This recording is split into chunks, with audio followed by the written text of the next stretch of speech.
Hi friends, எப்படி கிறிஸ்பியாக சூப்பராக கொஞ்சம் கூட மசாலா உதிராமல் ஃபிஷ் ஃப்ரை செய்கிறது அப்படின்னு சொல்லிட்டு பார்த்துடலாம் வாங்க.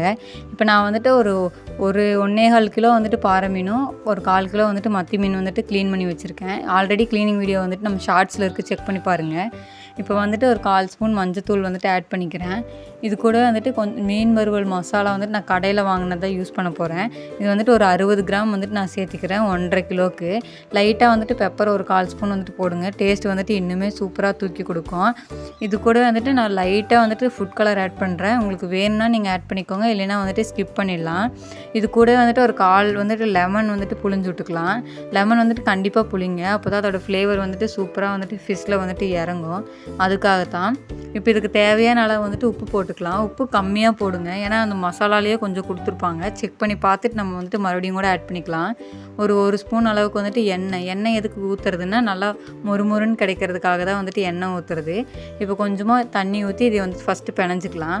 இது நல்லா பிசைஞ்சதுக்கப்புறமா இது கூட வந்துட்டு ஒரு 1/4 ஸ்பூன்லேருந்து ஒரு 3/4 ஸ்பூன், ஒரு 1/2 ஸ்பூன் வரைக்கும் வந்து நீங்கள் இஞ்சி பூண்டு வந்துட்டு ஆட் பண்ணுங்கள். இது கூட வந்துட்டு ஒரு 3 ஸ்பூன் வந்துட்டு கார்ன்ஃப்ளவரும் 2 ஸ்பூன் வந்துட்டு அரிசி மாவு வந்துட்டு இதில் ஆட் பண்ணிக்கோங்க.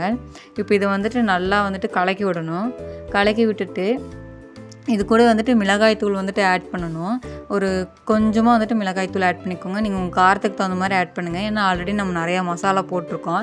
இதை கொஞ்சம் தண்ணி ஊற்றிட்டு நல்லா வந்துட்டு பிணைஞ்சிக்கோங்க. ரொம்பவும் தண்ணி ஊற்றிடாதீங்க, மசாலா வந்துட்டு ஃபிஷ்ஷில் ஒட்டாது.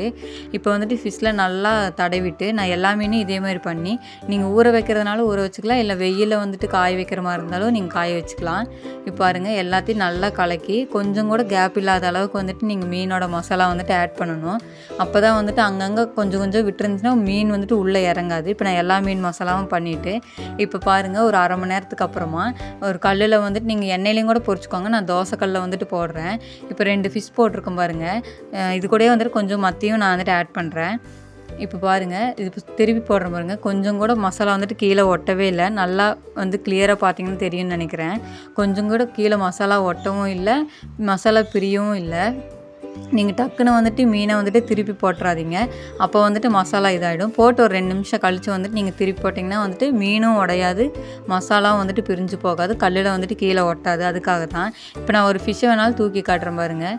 பார்த்தீங்கன்னா தெரியும், கொஞ்சம் கூட மசாலா கல்லில் ஒட்டவும் இல்லை, பிரியவும் இல்லை. இதே மாதிரி செஞ்சு போட்டுட்டு உங்களுக்கு எப்படி வந்துச்சுன்னு சொல்லிட்டு கமெண்ட் பாக்ஸில் கமெண்ட் பண்ணுங்கள். நம்ம வீடியோ பிடிச்சினா லைக், சப்ஸ்கிரைப் பண்ணிக்கோங்க. பாய்.